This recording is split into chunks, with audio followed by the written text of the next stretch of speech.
Hey guys, so I think we're online. Let's just check. We've got a few seconds left till we hit the deadline. So we've got Robbie here with us. Hey Robbie, how's it going? Good, how are you? Yeah, it's one of those new ways of doing conferences now, right? Seriously. I don't know if I'd physically see anybody anymore. I know it's such a shame, but such is life.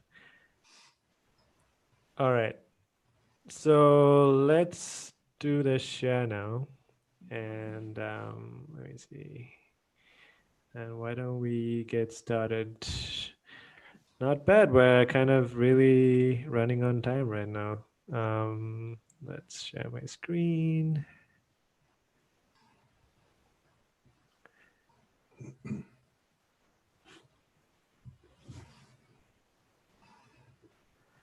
All right. Do you see my screen fine, Ravi? Yep. All right.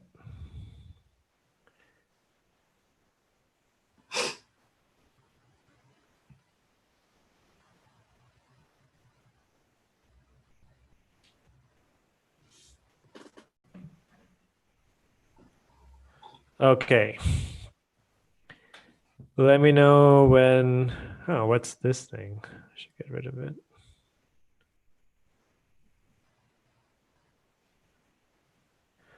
Okay. So that's weird. Why? Do you see this thing? Yeah. I see the The little control bar at the bottom. Yeah. Okay. Okay. It's gone. Yeah. We're all good here. All right, guys. Thanks for coming. Today, we're going to talk about a really, really important topic for everyone who's obviously running their e-commerce store or designing and making e-commerce stores for others. Obviously, there's so many ingredients involved to building a great one. Last month, we talked about copywriting. And today, I think we're talking about sort of the second half of building a great experience, which is the design. And so we're going to talk about five topics, but we're really going to spend as much time as possible on two, three, and four. So we'll do a little introduction on why this topic is important, the anatomy of a great banner, and then we'll talk about Robbie's going to talk about the design principles, which he's followed. And then a very important point when it comes to optimization is obviously testing. No matter whatever we do, you need to keep testing and learning. And then we'll talk about sort of a more advanced topic, which is personalization. Let's introduce ourselves really quickly. Maybe I'll start since I'm talking, but I'm the co-founder of DataQ. And my background's actually in optimization. I used to work at TripAdvisor. I was doing a lot of optimization for our clients. And one of the things which really got me to really look at DataQ was how can I spend more of my time and sort of experience helping smaller businesses become as good as sort of these bigger giants in building a great experience online. Robbie, you want to take it away? Yeah. I'm Robbie Aronson. I am as you see there, brand manager, lead designer for 4x400, which is a company under the Common Thread Collective, which is one of the leading online sales agencies, at least in the US. And I spent about 2 years, 2.5 years leading creative over there. And then we started the 4x400 side of things and moved over, which is more about the internal brand part versus like the working with client sales agency side. So I've kind of seen both sides about the same amount of time. So I'm kind of got a pretty holistic view of how to be a designer in ecom. At least I like to think so. No, I think it's fair to say we're really lucky to have Robbie's time today, and do send your questions in while we're talking. I'm sure I know Robbie's really graciously given us his time, and then he'll be happy to answer your questions.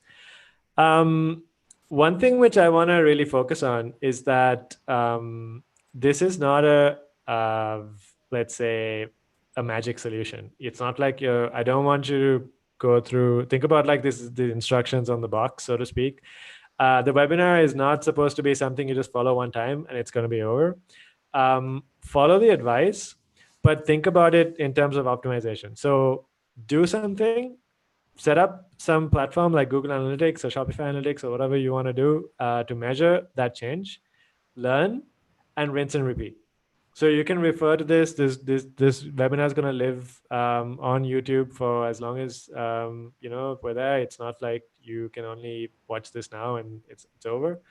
And the other thing which I want to make sure is that we're just going to talk about principles, but that doesn't mean you have to stick to everything we're saying religiously. You don't be afraid to change things up. You know your brand better than we do. Robbie and I are just going to go through sort of do's and don'ts from our experience. But if you feel very strongly that something is going to work much better for your brand, go for it. And then the last point, I think this is really important, is your time is valuable.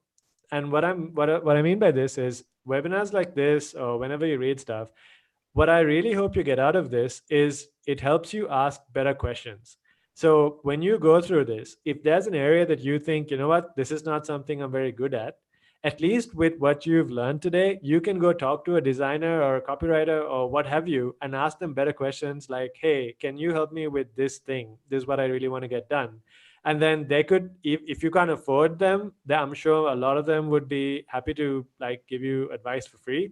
And obviously, if you have the budget, then you could have a much more, let's say, a conducive relationship with them, because trust me, when you can speak the language of a designer or a coder or a copywriter, they're going to love you for it, and they're going to be able to do a much better job because they're kind of being seeing eye to eye.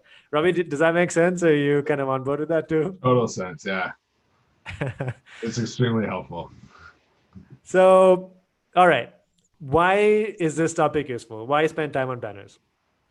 So I showed this in the previous webinar, and this is sort of a 101 on your homepage, right? And I want to just say that just shout out to CodeDNA. They came up with these really nice diagrams of anatomy of different e-commerce pages. This is a sort of an industry term. Some of you may have heard of it, some of you may not. It's called the fold. And what it essentially means is the content that when you load a website, what do you immediately see? What's sort of above the fold? Because websites are almost always longer than the screen. And so what you have above the fold is typically your search bar, your logo, things like that, and it's your value proposition. So you need to answer the question, why should I enter your store? Robbie is going to talk about this much more. And the reason this is so important is because you've got a concept called a bounce rate. And getting this wrong can be very expensive. We've all seen this number everywhere, like when you go to Google Analytics, you'll see this. But I don't know if a lot of folks here appreciate the significance of this number. What this means is that someone's coming to your site, and if the average is 46%, so assume that your bounce rate is 46%, it means that for every 100 people who come to your site, 46 don't do anything. They just come and they leave. Now, that sounds scary, but now imagine that you're spending serious money bringing people to your site. Now, typically a good ad has a click-through rate of 4 to 5%. On average, you're doing 1 to 2%. But when you do an ad, you're paying for impressions. So imagine you pay, I don't know, you get 1,000 people to see your ad. Now you've just paid Google for those 1,000 impressions. And if you're getting 2% of that, that's 20 people, right? And just immediately with those 20 people, if you've got a bad bounce rate, like 46%, only 10 people are actually going to do something on your site, which means half your ad budget just got thrown in the trash for something which you could have fixed like immediately, right? So hopefully this gives you sort of a context on why I think paying attention and trying to really fix things is really good. I think a lot of folks spend and rightly so on their ad, on SEO and things like that. I think it's important, but don't neglect your website, because when people come to the website, that's that's where the money is, right? Like they've got to enter your e-commerce site to buy something from you. So there's no point having a great ad, but no one's taking action on your site.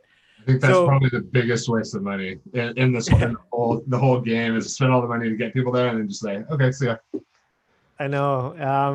And And the thing is that one of the things which I hate about sort of these kind of messages is it's for guys like me, it's really easy to say this, like, oh my God, don't get it right. That make sure you get it right. You know, it's very expensive, blah, blah, blah, blah, blah. But obviously the devil's in the details, and it's all about like, okay, how do you improve this? So hopefully what we're going to go through today is going to give you some ideas. If you've got other ideas which you think we've missed, put them in the comments. We'd love to hear from you. So Robbie, over to you, sir. Yeah. So the initial title of this slide was The Anatomy of an Effective Banner. And this is something that took me probably the longest amount of time being in the e-com world to learn, is that being a traditional designer, a great banner is something that looked really good. And now we have so many people taking action with our designs that whatever's getting people to click and purchase is what makes it great. And so the effectiveness is what makes it great. So I had to make a point of that on this slide, that an effective banner is a great banner. It's not just necessarily if it looks good, it's also, is it working? So we can jump in here.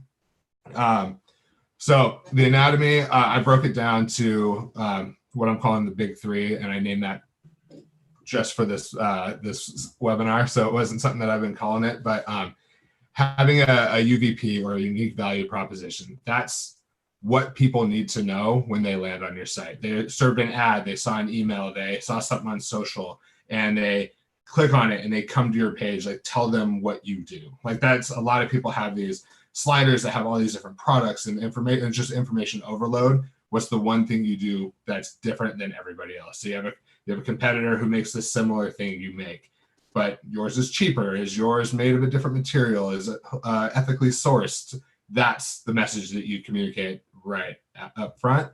And then a clear action. A lot of people defer to the learn more, which is a very, very passive and not so direct call to action. You're selling a product, tell them to shop it, or sign up if you're trying to collect email addresses. Just being very particular and strategic about what the wording is and where you're taking them. And then the last one is a quality visual. So you set brand standards, you have a look and feel. A lot of people spend a lot of time making their social media or their social feeds look very consistent based upon what these brand standards are. They should all carry through. So if you're telling them what you do that's different than everybody else, you're telling them what you want to do or what you want them to do, and it looks like your brand, that's the foundation to an effective banner. Do you want to jump in there and add any detail, or no? No, I think that makes perfect sense. Cool. So then the other three, which I think is another tier down, and forgive the non-creative naming of these three steps, but the one banner wonder. So I previously mentioned you'll get to a website that has probably 5, 6, sometimes up to 10 banner, or at this point they'd be sliders, a slideshow of different products and different features, and just, hey, we were on the news and check this thing out, and all this stuff that's, again, information overload. No one's going to get through all of those, and if they do, that's the time, the allotted amount of time they've dedicated to being on your site is now being consumed by reading a bunch of stuff on the top of your homepage, not shopping your products. So narrow it down to one at a time. That doesn't mean that can't cycle out over time. So if you're having a sale coming up or a campaign, yeah, swap that out. That people are driven to purchase by a price and a recommendation from somebody they trust. And so if you're not telling what you do, but you're telling them they can get it for a discount, they're automatically interested in that. And then the second one, banners, not billboards. So people upload high-res images to their homepage banners, and it takes about a week to download those files and present them on a page. Again, they have a limited amount of time they've committed to being on your site, and if a lot of that's taken up with the page loading because of how big the files are, they're going to probably go somewhere else. And then the last one is kind of a more generic hook 'em, is mainly don't overload them. Like, you have products that are have a lot, like like an iPhone, for example. An iPhone has so many features to it.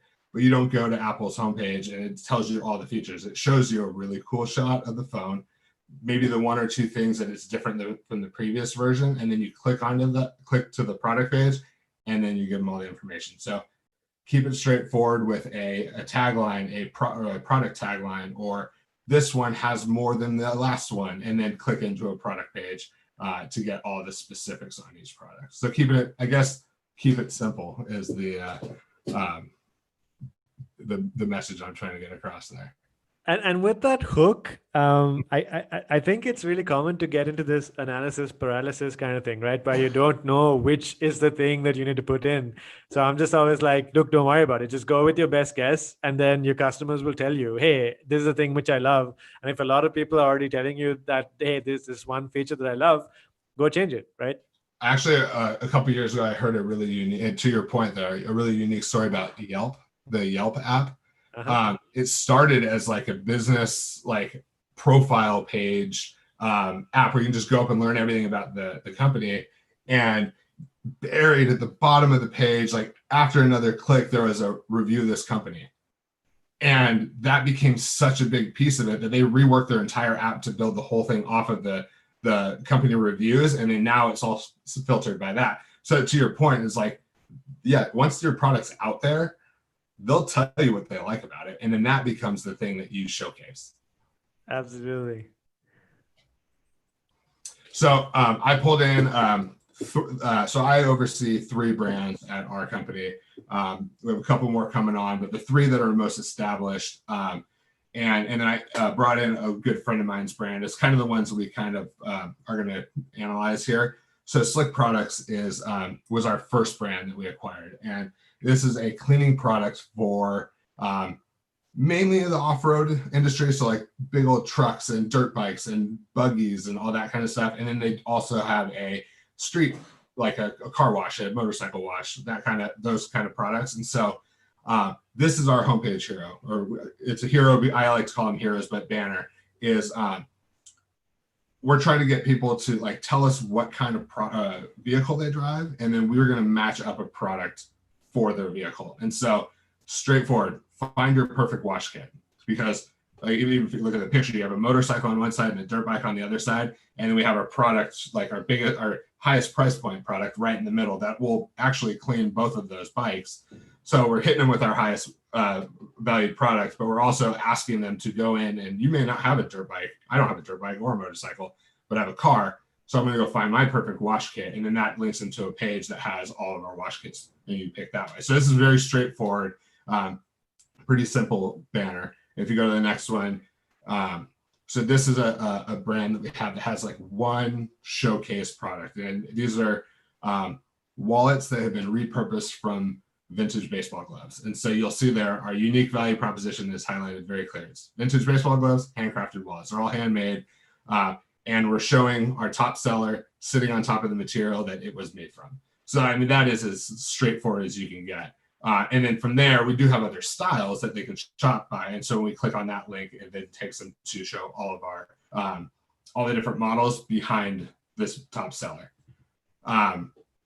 So then the next slide is same company, but we did an entire campaign based on baseball gloves that were manufactured in the 1970s and then repurposed. So now this is a campaign specific. So I took that first banner down, totally replaced it. This doesn't slide. And then now we're saying, hey, this is a limited edition series made from 70s wallets. Again, shop now, very clear call to action. We want them to go shop those. And then when this campaign was over, we went right back to our other, the previous slide. So it's very, one at a time, don't overload them. And then if you go one more, I think, do we lose that? Oh, there we go. So this is our other brand, and we realize there is a value in acquiring emails from these customers. And so we built out a skin quiz. And so it's like, I think it's like a 15 to 20 question quiz that people can answer questions about their skin, like features about their skin and how we can tailor products to be unique to their skin conditions, not the right word, but So they take the quiz, which doesn't take them to a product page. It takes them into a type form quiz where they answer these questions. We acquire an email address, then prescribe them. Prescribed is not a great word for that either because we're not doctors, but let's go with recommend. We recommend. There we go. We recommend a product that's tailored to all the questions they answered, and we have. I think there's like 7 to 10 kits with different variations that are for a bunch of different skin characteristics, I guess would be a good word there. And so we're trying to get value out of getting an email address and then saying, don't search our site. Here's the one product you should buy for all the answers you just gave us. So it's a totally different approach to how we approach these customers versus the wallets and the wash product. Hey, and I think this is a really good point about not being afraid to change it up with the action or the clear action which you brought up in the first section, right? Because I know there's a ton of brands here, and I know that sometimes you've got a product that's so clear that people just feel like, okay, I can just buy this right now. I'm assuming, like the wallet, for instance, like it looks good, I'm going to buy it. But for a product like skin, there's people with tons of questions. They don't know whether it fits them and all these things. So it seems like a really smart thing to do, to recognize that quality of your product and make the action more about sort of that learning thing or taking the quiz. So I think it's a really good example you brought here that ties into your earlier point about changing the action.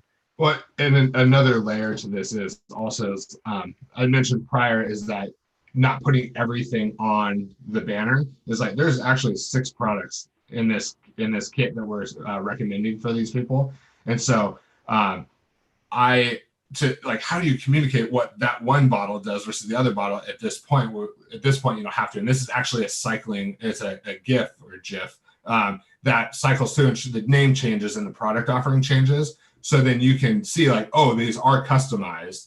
And then you go get your own. And so, it is kind of a soft sell, but we'd rather sell these because the price point's a lot higher versus one bottle that may help you with one piece of what you're trying to accomplish with your skin, but we can sell them the entire kit that'll help them like dramatically, and also is good for the company because you're also acquiring a customer at a way higher value than like a single bottle. Absolutely.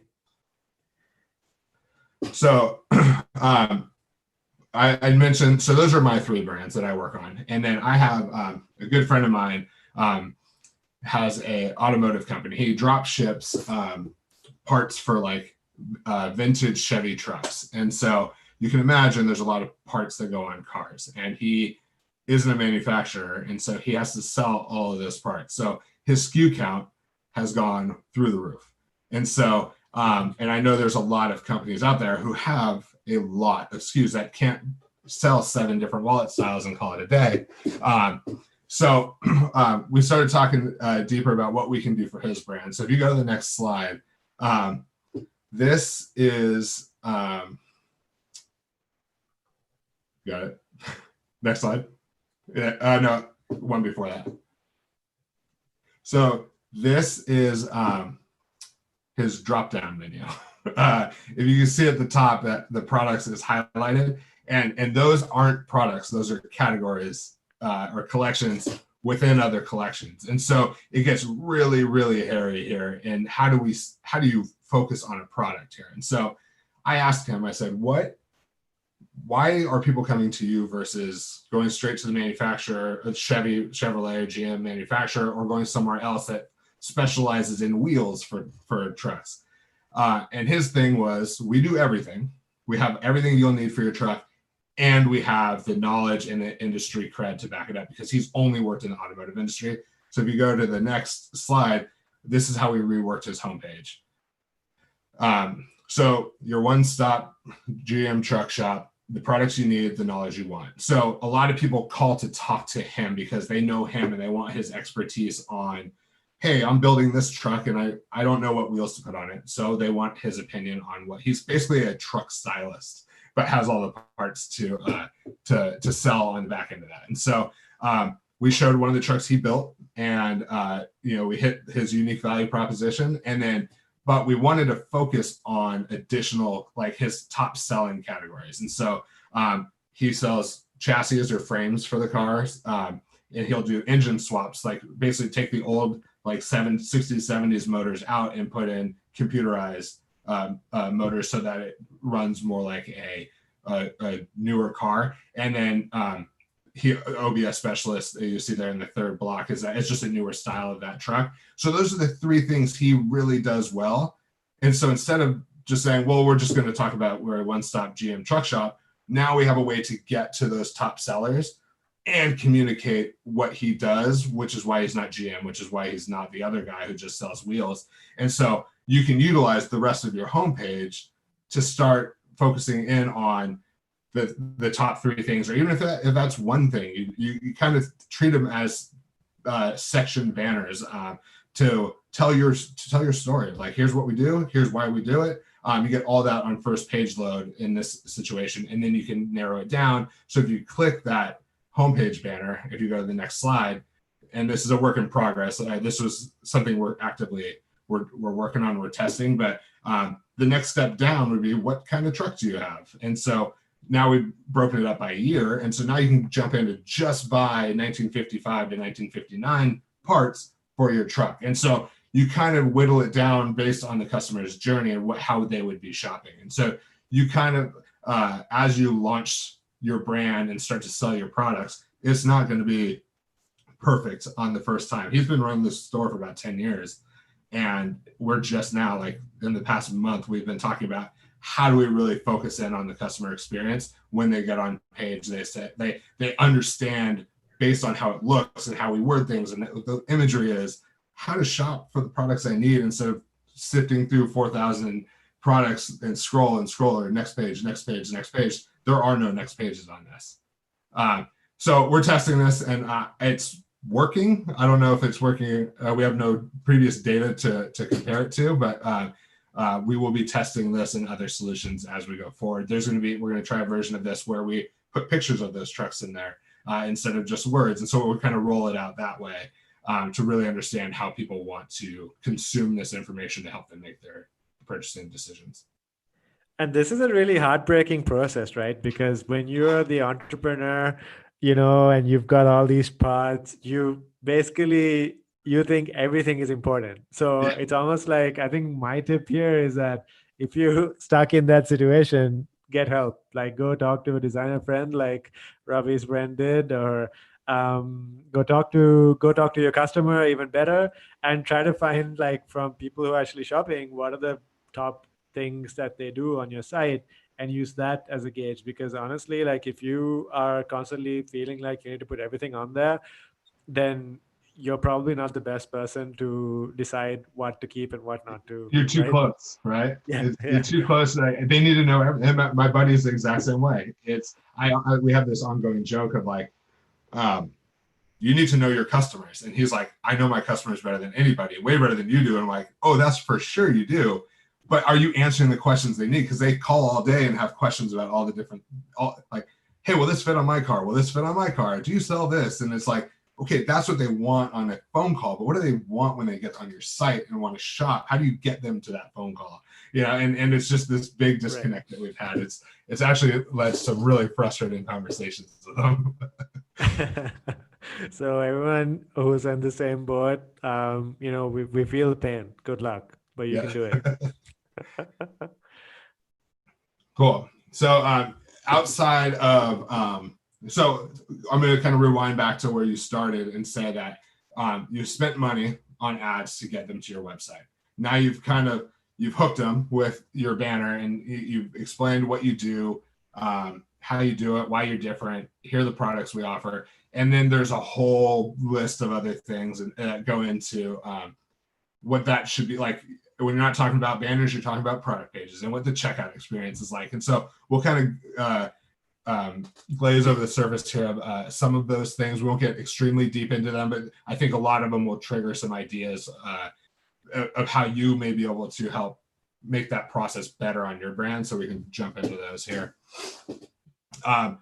So the biggest one, I think, and we kind of talked about that with the unique value proposition, is tell me a story. Like, people can get stuff way cheap, or get your products maybe from your company or from a different company for cheaper on places like Amazon. So you have a why. Like why did you start doing what you're doing? And you've obviously spent enough time to ruin your nights and weekends to like make this passion project become a reality and a thing. So tell that story. Like, and we were talking earlier about one of our brands that we're just bringing on right now is a jewelry company that is all the products are ethically sourced and made by artisans all over the world. And a lot of that stuff is really cool. Like the artisans are incredible, and they work in these really cool, like I'm jealous of their workspaces. Like they're in Bali and they're on basically outside with palm trees. And I'm like, I'm stuck in my office here, looking out the window, thinking about palm trees, but that's where they work. And they're like happy, and they're like, there's music playing, and they're just having a really good time. And nobody sees that. And so like bring that to the surface of like, these aren't machine made. These are made by really, really talented people that are, don't have the platform to showcase their work. And so like, let's bring that to the forefront. And so tell that story really well. And it was kind of hidden, buried, kind of like the Yelp example I gave. So that's a really cool story of why the company exists. And then we were kind of doing a competitive analysis with other brands. And one of the brands I found was, one of my coworkers found was their story was that the founder and her husband just did a really good job. Like that was the whole story. Like we went to craft fairs and we went to swap meets, and they went to all these different events and just hustled. Like that's a good story too, but like tell it like you got here somehow, unless you just someone dumped a pile of money on you and said make stuff, which I'm guessing happens, but not a lot of the times. But tell the story of how you got here, because then now you're connecting with them on an emotional level. Like, cool, I got this necklace, but I got it from this, like one of the put the quarter in and turn the thing and it comes out in the from the arcade, or I bought it from this really talented artisan in Bali. So it's international, it's exotic, it's cool. Like now they're connecting with that, and maybe they'll pay a little bit more for that now because there's a story behind it. Tell me a story. I think there's a bunch of different versions of that kind of story, I'm sure, in every single one of your brands. So bring that to the surface. One thing I found here is that it's really effective if when you do a good job of communicating your story, you're actually helping your customers promote your brand through word of mouth, because now they've got a story to tell their friends about the product that they just bought. So you're already doing yourself a huge favor, because word of mouth is probably the best channel you can hope for. Because if a friend tells me to go get this, it's much more likely for me to do it. Right? And think about the people they're telling. They're telling people who are just like them, who are going to be interested in the same thing. So now you have basically a street sales team that's selling to very qualified candidates, instead of just like, we're going to throw a bunch of Facebook ads out there and hopefully get people, maybe get 1% of those people who actually are interested in our product. Hopefully, now you're getting people who are very qualified. Yes, it's a way smaller number, but my friend has this, I'm going to go get a different style, so it's not awkward wearing the same necklace, but we're going to go get a version of this so I can tell that story to my other group of friends. It just snowballs from there. Right. And then make it easy.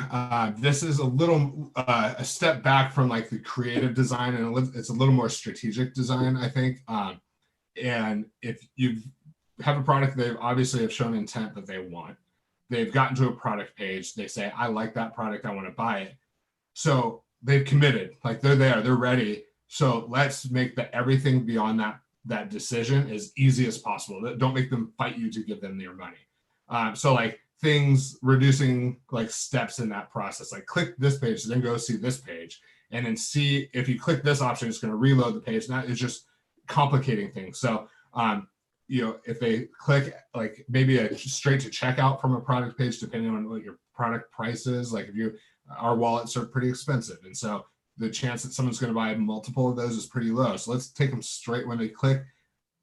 Instead of add to cart, let's check out. Let's go straight to the cart versus, hey, I want to kind of beef up the order value or the cost of the order. Let them click a couple things, just have them throw them up in the cart so they don't have to go back to shop all or go back to the page they were on previously. So thinking about what that experience would be like, and then reducing those steps. and then showcasing multiple payment gateways. Like some people don't like using credit cards, but they use PayPal, or they have Amazon, or like I think Shopify even has a way to, I think it's Shopify, I forget the name of it, but if you It's like bought on a Shopify Pay, I think, right? yeah, or you bought on a Shopify site before, it stores all the information to just dump it into the next Shopify site. Just making all those things available, as long as you can sustainably like handle that as a like operationally, then making it so that you don't have like credit cards only. And then yeah, we talked about reducing steps to conversion, just minimizing that, you know, the page loads, I guess. I think it's, from what I've experienced, more information on one page is better than a little information on several pages. And then making the product descriptions detailed, answer all the questions that they may have about your product on site. So then it's like, what if it, well, what's it made out of? Oh, it says right there, it's made out of this. Just give them all the, check all those boxes. And then this was a late ad for me, is avoid, because I just ran into this issue with one of our sites, is avoiding themes or fancy themes that have a lot of page transitions and like hover states, and like when things spin around when you hover, it's just that stuff just bogs down a site and it's unnecessary. Yeah, it's kind of cool, and if you can find a theme that has all that stuff and it's pretty lightweight and you feel it's on brand for you, go for it. But just the more distractions, the more functionality, the less likely that page is going to load fast. And so just thinking more streamlined. Let the products be the star of the show. Don't make the spinning pictures be the star of the show. Good.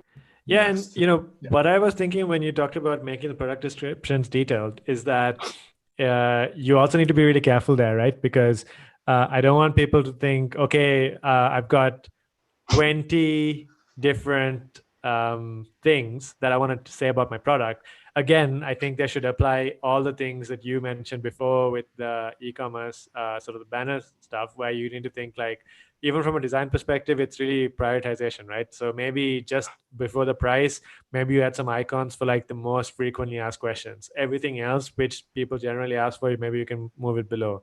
So answer the questions, but you don't have to stuff everything in there. You can do it tastefully. Oh yeah. And think there are apps and plugins and stuff for we use Shopify, but that we can, like, product pages as a non-developing designer. Like, I know a little CSS, but not enough to do what I want to do. Is like, there are builders out there that you can totally structure your product pages, your collection pages, however you want, to where, like, I know prior to using these apps, I was just like, well, I have a paragraph that I can work with to get all the information across. But no, now, like, I can build out a whole section that, like, on this, we're building our product pages for that jewelry company. It's like, we have a whole section dedicated to the manufacturing process and showing the people that are working on them and their process. Like, I was never able to do that before, but I think it's important to mention that they're manufactured by talented artisans. But, like, you don't need to give the whole description with all your pictures up where you're trying to get them to purchase the jewelry. Down below, we have a whole way of beautiful pictures of Bali with all the different, like, everything. Like, we show products on people and how they work and all that down below, tiered, like, prioritized by what we think is the most important thing. The point of sale piece, probably the most important thing.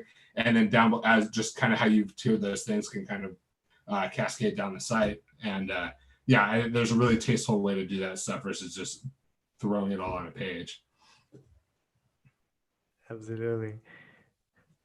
And then, can I trust you? So there are a lot of things that as a brand owner, non-designer, there's a lot of this stuff that will obviously is super important to you, but as a designer, to put yourself in the shoes of the brand founder. Sometimes those are the same people, but to think is like, why is trust a designer's responsibility? But, like, when someone just gave you money, what's happening next? And so I kind of skipped ahead here, but are there confirmations that a branded confirmation that says, hey, we got your money, we're working on your order, we'll have it sent out with tracking information? Like, a lot of that stuff to be designed to look like it came from the same brand they bought it from. So just thinking through that whole experience.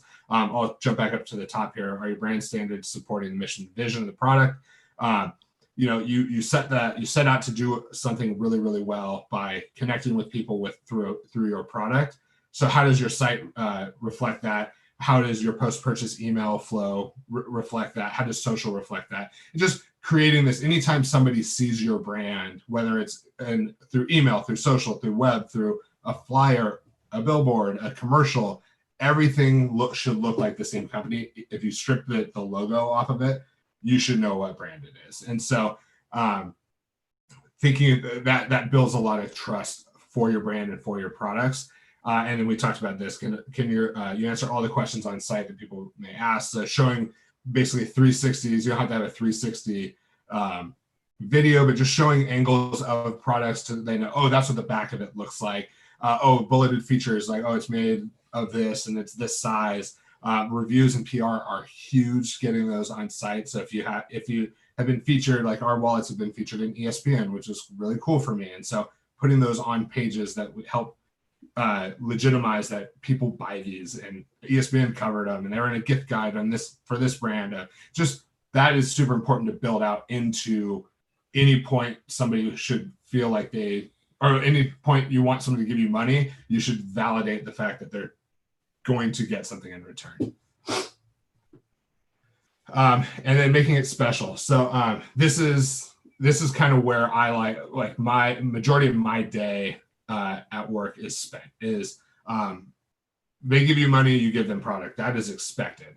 So what do you do to enhance that experience? And so I'll kind of read what I wrote. Is every brand has an opportunity to do something unique, whether it's early on at the ad level. So having a really, really cool ad, it shows you how cool your product is, and maybe really different. And so showcasing that, or when it shows up on your doorstep, you have that all the way through that opportunity to do something that they're not expecting, to then come back and buy again or tell their friends about it.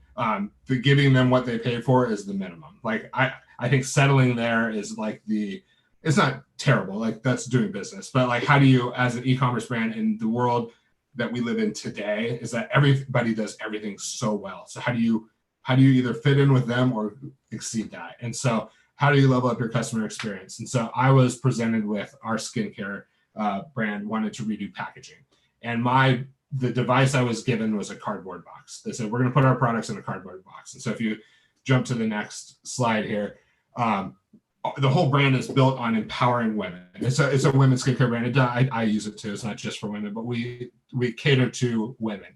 And so, but everything. Your skin looks great, Robbie. What's that? Your skin looks great. Thank you. Bamboo. I can tell.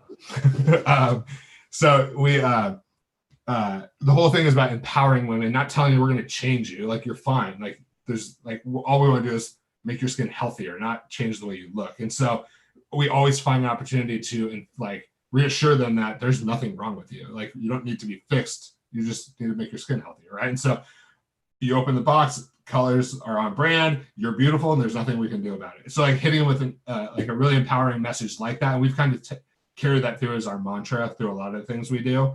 And so we're in the process of redoing the actual bottles they come into. So a lot of that's going to have a similar look.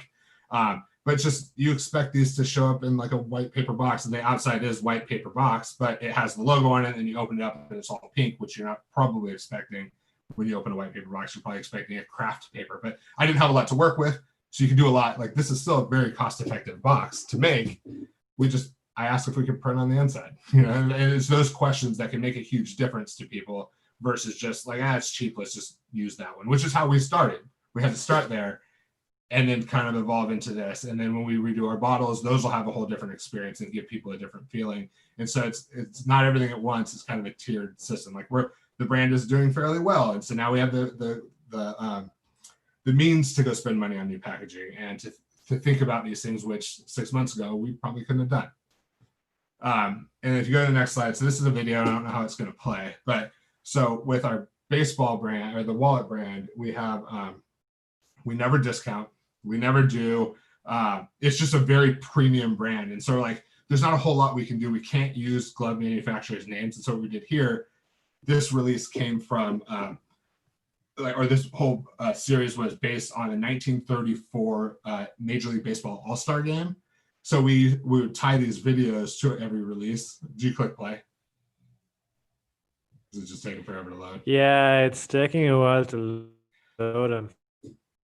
Is there a way to send them a link to this too? Good. Let me try. Yeah, maybe let me try here.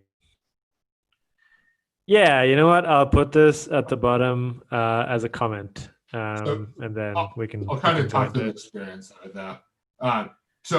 What we did was with this series, we pulled the radio audio from that game here you go. There we go.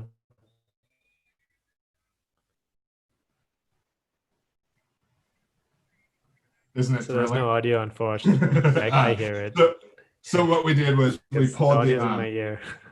We pulled the audio from the radio broadcast from the 1934 Major League Baseball audio or All-Star game and laid it over this this video and then showed really close-ups of the wallets that are in it. And we kind of talked through, we had that picture of from that game with the logo lighting up, just a lot of those things that we did on the front end. So this was an ad that we ran for this campaign. So that's the front of the experience all the way through the product showing up. You probably recognize that guy, right? And then all the way through the box showing up on the step, like, and everywhere in between on site, you can do cool things on, like I said before, email flows, on social. There's just so many opportunities. So take a step back, think outside of what is expected, and then offer something like a moment of serendipity, I guess, that would be, that would make someone say, I love that brand. I've never had their products in my hand, but I love what they're doing. And at some point I will buy from them. And I think once you connect with them on the emotional level like that, if the product is decent or better, I mean, you can't really lose in that situation.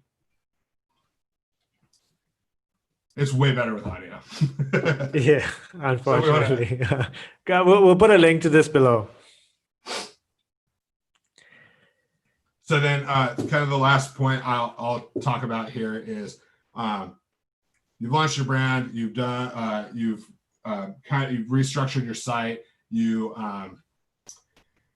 are starting to acquire this data. And so what you do next is just as important as, if not more important than how you start this brand. So you can jump in here, is that you, as you learn this stuff, you start to realize that you can go a million different directions, right? It's like you launch your brand, and then a month later, some really, really designer that you follow creates something that looks totally different. I'm guilty of this as well. And you said, I'm going to go do that. I'm going to go make my version of that. And then you try to attach it to your brand. And then 6 months later, then another, and then you look like a quilt of brands put together into one. So you set your mission and vision statements at day one. And I think that that's the thing that you hold on to as tight as you can. And you can kind of build your products and your messaging and all that based off of those things. So if you're an ethically sourced jewelry brand or a vintage baseball wallet brand, like, our whole thing is we're vintage baseball. Like we don't talk about, for the baseball fans out there, we don't talk about Mike Trout. We don't talk about Ken Griffey Jr. We don't talk about, we go way earlier. Like, we are Babe Ruth era, and that's how we communicate. And so we see there's really cool players and a lot of style icons in the last 15, 20 years in baseball, but we don't do it as much as I want to. We don't do it because we are a vintage baseball brand. And so you stay close to that, and then you become that thing in everybody else's eyes versus somebody else or other brands who are just doing whatever is on trend. And so that doesn't mean your campaigns can't do that. So when I released the 70s campaign, we'd never done 70s before. So we got a little more recent. And so, but we stayed true to our core of, like, it has to have a vintage vibe to it. But we're talking about the 70s, which is way more recent than anything we've done. But that's not your brand. That's a campaign that the products, the graphics, everything ties together as one nice little buttoned up package. And then when that's gone, you're back to your brand, the thing that everybody knows and loves. And so let that be your anchor. Don't be a victim of designing to trends that will come and go. I went through the whole gelled, like, shiny letter or typography for a while, and that left, and I've never done it since. And so just trying to separate yourself from that, or set those trends and let other people do it. And then just kind of by setting those trends, it's not what's new, it's what's you, right? And so you become your own little source of inspiration, inspired by a bunch of other people's designs, but you put your twist on it for your brand. So staying true to that. And then the brand standards should reflect how you communicate with them, but you will start to learn that the people you thought you were selling to are not the people you're selling to, and how do you deal with that? And so I have two examples for you. One is Slick, our wash product. The founder is a mid-30s cool dude, like stylish, into really fun stuff, like just like you. When I think about dirt biking, I think about him because he is a dirt biker. The brands he wears are all in line with that. So I'm like, that's who we're selling to. We're selling to him. And we sell to a lot of guys like him. But what we started to realize is that there are some older folks that have a lot of land, and they have like UTVs and like little side-by-side buggies that aren't used for jumping and getting all muddy and dirty. You don't wear helmets on them. You just kind of cruise your property and tend to your land. We're selling to a lot of those people. They don't care about cool dirt bike brands. They care about a really good cleaning product. And so how do we support them and say, you are buying a product that is going to keep your product safe and not rust and corrode all your parts, because that's what they care about. But we also care a lot about these dirt bikers. So we maintain this kind of edgy vibe for them, but we offer the same great product, and we communicate the quality of the actual soap as our main point, and then just kind of mask it in this really cool brand. So the people with the UTVs and the ranchers, they get what they need, while the dirt bikers are slapping our stickers on their trucks and on their bikes, which is what we also want. So that's us staying true to our core. That's one example. But also making sure that it is the product, it's not the brand. It's the product that drives the brand, in my opinion, that you have something to build a brand around. And then the other example is, and this is a little more personal to me, is I'm a huge baseball fan. And so when we have this wallet company, I said, I'm going to sell this to me. Like, I'm going to do everything that I want to do for this. And so we built this brand as this baseball brand, and we started to realize that 20s, 30s, and 40-year-old men aren't buying these products.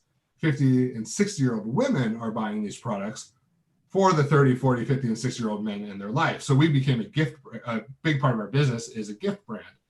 So we said, well, what do we do? Like, how do we take our manly baseball brand and sell it to women who are also baseball fans, but are buying these as gifts for their husbands and sons? A lot of Father's Day sales, a lot of Christmas and Black Friday, Cyber Monday sales. And so how do we do that? Well, we can't separate ourselves from baseball. That's the whole reason people are buying us. So we kind of changed the way we communicate, as same tone and voice, saying things about gifting versus buy this because you're a baseball fan. It's buy this for the baseball fan in your life.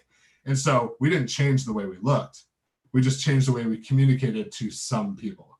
And so learning as you learn that stuff, or acquire that data about how people are interacting with your brand, and people who are buying your products, you need to start making those decisions of how does this affect how we look, how we sound, how we do everything visually, and then be very nimble, pivot as fast as you can once you acquire that, because, and this is back to my friend, understanding his clients or not, is that you don't know anything. The data knows the data is what's telling you. The minute you say you know more than the data is when you're going to have a really big problem with your brand, is because now you're acquiring actual purchaser information versus my assumption of what I think I'm doing. So I think I can sum that all up on this last slide here is, so catering your experience to how people shop based on the data you've acquired. We just talked about that. But bringing it back to the product side of things, our wallet brand, people have like 1 to maybe 10, 15, 20 products. I would consider that a fairly low SKU count, is that highlight what you do. Put handcrafted wallets made from vintage baseball gloves, or we're a one-stop shop for all your truck parts. That would fall now under the high SKU count, to where you've separated yourself from the products a little bit and say, here's what we do as a company. And then you can showcase that down the page with the different categories. And so you're kind of catering those. I mean, you're more or less personalizing that experience to, am I a brand that someone's coming directly to me for one product? Am I coming, someone needs to shop around a little bit? How do I personalize that experience for the person who has a 55 to 59 GM truck versus someone who's just looking for wheels? And so as you start to narrow it down for people on the high SKU count side of things, it's creating this journey that's a little more personalized to them. And then I think you want to take it from here in terms of what next level is for that. Thanks, Robbie. You want to take a deep breath? I think you've been going strong for. Wedding, yeah. So I think especially with when you have high SKUs, you enter into sort of a new world of different issues, like Robbie was talking about, right? So I want to talk you through a few tips on how you can get sort of started around personalizing, and I want to keep it really. Personalization has so many meanings, but just for this one, I want to really stick to banners. One of the things which Robbie really mentioned here is that when you have a lot of products, that automatically means that you're attracting different customers with different needs, right? And this is especially when you come to things like fashion brands or even say baby products or electronics. Like, you've got people who are looking for some very serious work computers, and then you've got somebody else looking for an Xbox. It's all, you're really talking about very different sort of moods. So some really quick ones which you can do is just like Robbie was saying, even if you have a lot of products, if you don't have much time, then just don't keep it simple. Just focus on one category and just shift everything else into the navigation bar. Just pretend that you're like a low SKU. This is not ideal, but if you don't have time, then this is one way that you can start. The next level would be you see this being done by even like big fashion brands like ASOS. They'll do sort of like multiple homepages. So you can go to asos.com/women/men, and it's almost like they've copied the same layout, but then they've changed the image and everything they talk about to speak to that customer. This becomes really convenient when you're running ads and things like that, and you don't want them to, this is a different sort of customer group, and then you can direct their attention. But where things get very interesting is when you just decide to use sort of like a more automated tool where you've just got one homepage and that's actually adapting to what people are doing.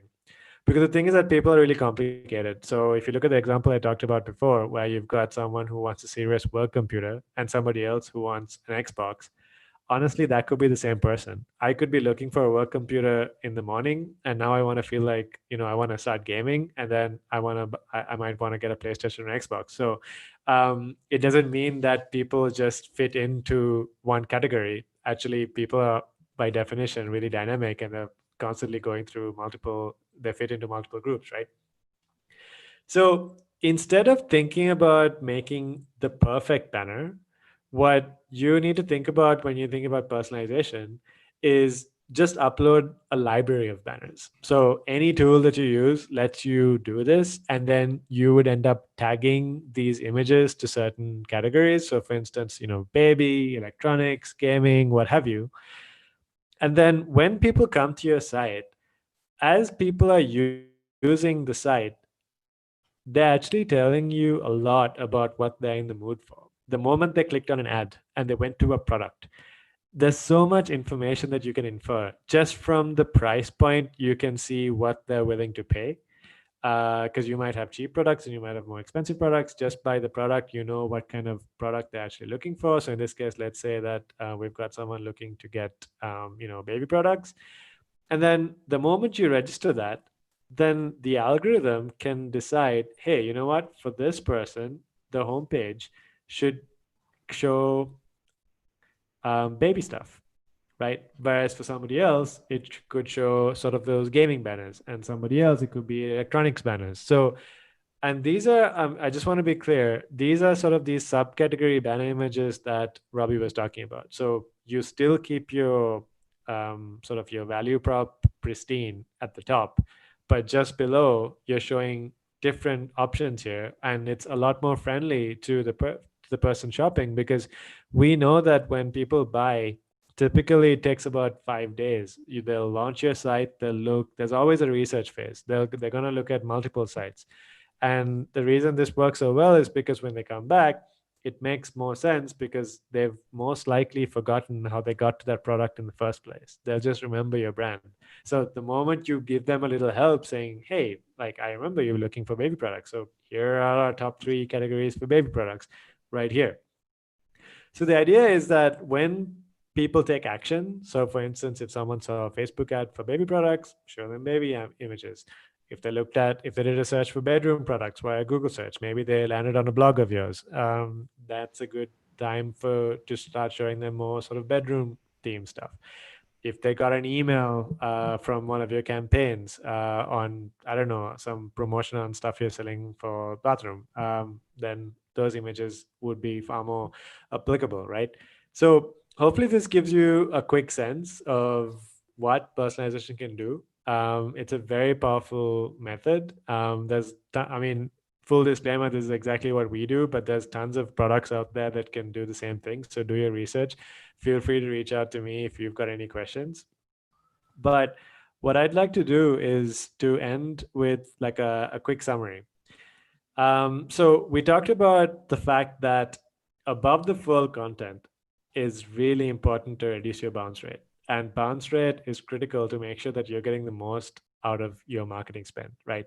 And then Robbie went through some really incredible material there about how to get that above the fold content looking good. There's really 3 things to it: unique value proposition, clear action, quality visual.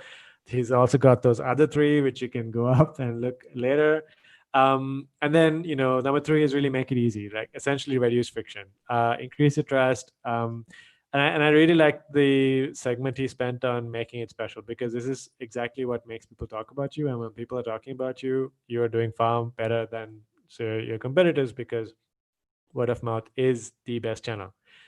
Always keep testing. And this applies to what we talked about today and everything else that you do with your e-commerce site.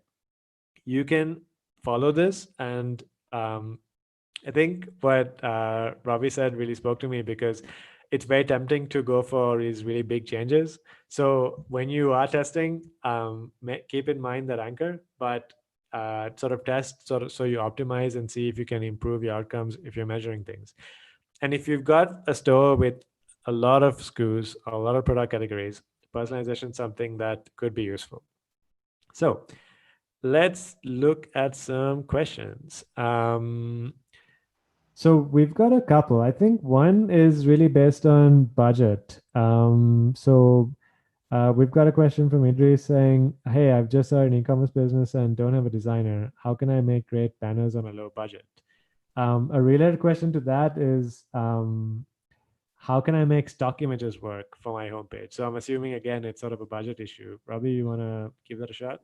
Sure. I think this 2-pronged approach here is that you can take, depending on what the budget is, hiring a designer is going to be something that you're going to want to do. I think that stock photos I used for about 90% of my career so far. And then in the last maybe year or 2, I've said, I'm done. I can't find, again, you're talking to a brand guy who builds brands, who's creating standards for his brands, to where I'm not capable of finding the assets that I want, because most of the time, depending on what your product is, if you're a service-based company, I think you can have way more flexibility with stock photos. But if you're selling, and I have one here, like if you're selling this wallet, you want pictures of this wallet, which you cannot find on Shutterstock or iStock or Getty or wherever you're buying them from. So I tend to use those as purely textures and stuff like that. I know that's a little more design talk, but I think that hiring a designer who has a little bit of experience will eat up more of your budget for design to create you banners that are a little more effective. However, there is a cheaper result to that, is take what you learned here, do some research with brands that are maybe a little similar to your brand or doing things that you, or have a product or service that you offer that are doing things you want to do. Take those two things, figure out what the solution is on your end, and then find it like a production designer who's far cheaper, but you've done all the creative work, you've done all the thought work because you've sat through this, you're now exposed to this. Share this with that designer and say, here's exactly what I'm looking for. Please make this. And then now there's little or way less creative work. Typically, you're paying designers more money for more creative work, and so there are production designers out there on Upwork and Fiverr and all over the place that you can go find. They're very good designers, but they also don't know anything about your brand or your product. So you're gonna have to do all that work on your end. If you don't have the design capabilities, go find someone who just has that one piece and you've done everything else. That makes sense. So, if you don't have money, then spend the time, right? Exactly.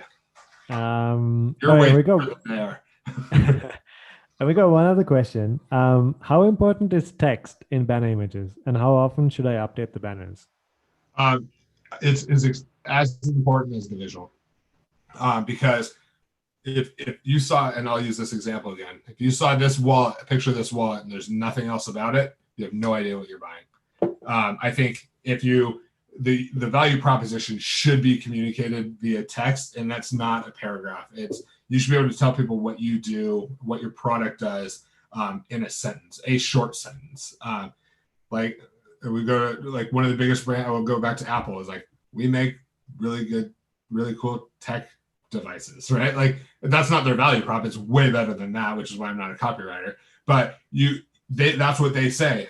And so you communicate at that really high level. It's like, oh, this is what they do. Now I'm going to click in to find out more. I think pairing that with a visual of the product and most of the time, and Apple doesn't do this, which they do a good job of not doing this, but putting it in context, I think is really important. They get away with it because everybody knows what they do, but showing a product being used by somebody or in whatever it's supposed to be in, or on, if it's apparel, showing it on somebody, oh, that's how it fits. That's how that hat looks, and it's forward or back or whatever.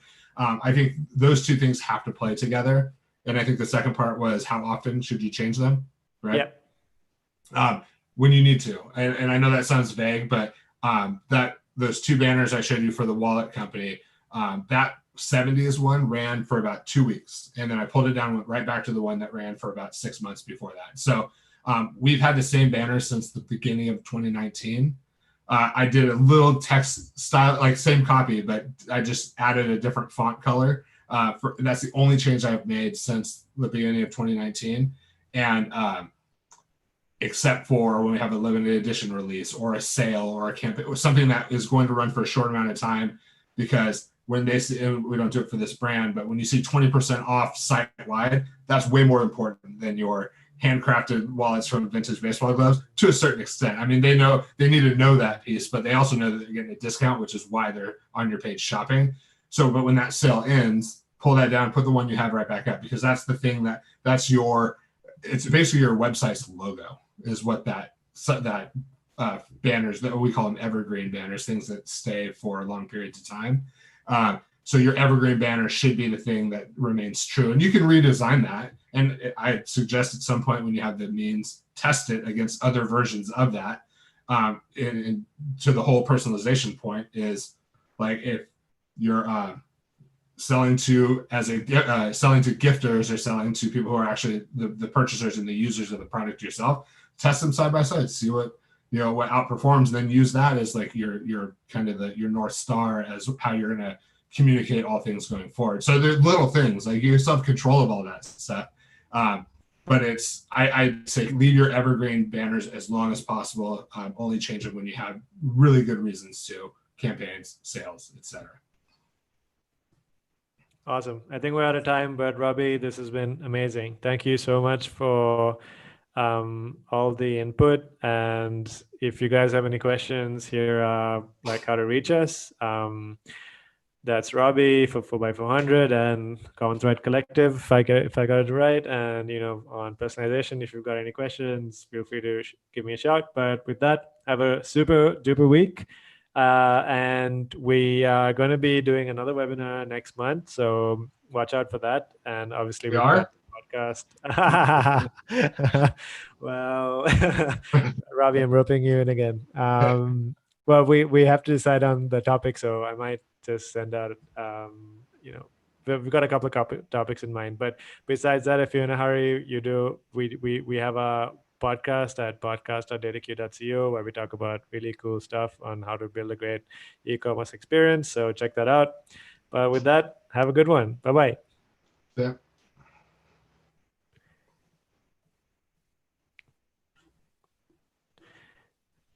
Okay.